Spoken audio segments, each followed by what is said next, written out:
සුබ දවසක් ඔයාලට. වෙනද වගේ මමත් ආදරෙන් පිළිගන්නවා මගේ channel එකට. අද හදන්නේ garlic bread. අපිට මේ garlic bread එක හදන්න oven අවශ්‍ය වෙන්නේ නැහැ. මම අද මේක හදාගන්නේ pan එකේ toast කරලා. රෑ කෑමට tea time එකට ඉතුරුණු පාන් වලින් උනත් ඔයාලට මේක හදාගන්න පුළුවන්. එහෙනම් අපි බලමු මේක කොහොමද හදාගන්නේ කියලා. මම මෙතනදී අරගෙන තියෙනවා පෙති පාන්. ඔයාලට කැමති පාන් ජාතියක් අරගන්න පුළුවන්. ඒ වගේම අපිට ඕන වෙනවා බටර් නැත්නම් මාජරින් උනත් අරගන්න පුළුවන්. ඒ වගේම chop කරපු සුදු ලුණු බික් 5ක් 6ක් වගේ ප්‍රමාණයක් මම මෙතනදී අරගත්තා. පාස්ලි කොලත් හීනිවට කපාගෙන අරගෙන තියෙනවා. පාස්ලි නැත්නම් කරපිංචා උනත් හීනිවට කපාගෙන අරගෙන ඔයාලට මේ garlic bread එක හදාගන්න පුළුවන්. ඒ වගේම මම මෙතනදී මොසරෙල්ලා චීස් අරගෙන තියෙනවා. මේක නම් අත්‍යවශ්‍යම නැහැ. චීස් රසට කන්න කැමති කට්ටිය චීස් ටිකක් උඩින් දාගෙන මේ විදිහට garlic bread එක හදාගන්න පුළුවන්. මුලින්ම අපි ගත්ත බටර් ටිකයි chop කරගත්ත සුදු ලුණු ටිකයි පාස්ලි කොළ ටිකයි දාලා මේ විදිහට හොඳට කලවම් කරගන්න. ඔයාලා සරට කන්න කැමති නම් මේ වෙලාවේදී ගම් මිරිස් කුඩු ටිකක් කෑලි මිරිස් කුඩු ටිකක් උනත් එකතු කරගන්න පුළුවන්. ඊළඟට අපි පාන් පෙති වල බටර් ගන්න විදිහට මේ පේස්ට් එක දාලා හොඳට පාන් පෙති වල ගා ගන්න.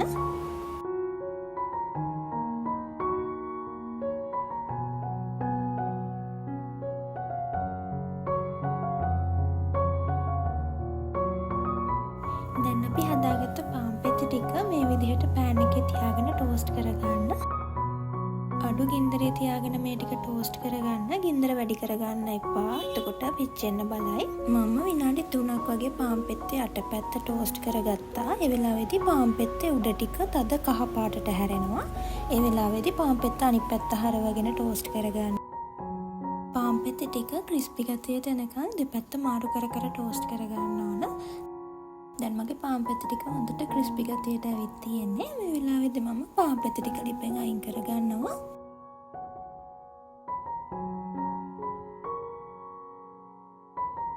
මේ විදිහට ඔයාලා අනිත් පාන් පෙති ටිකක් toast කරගන්න.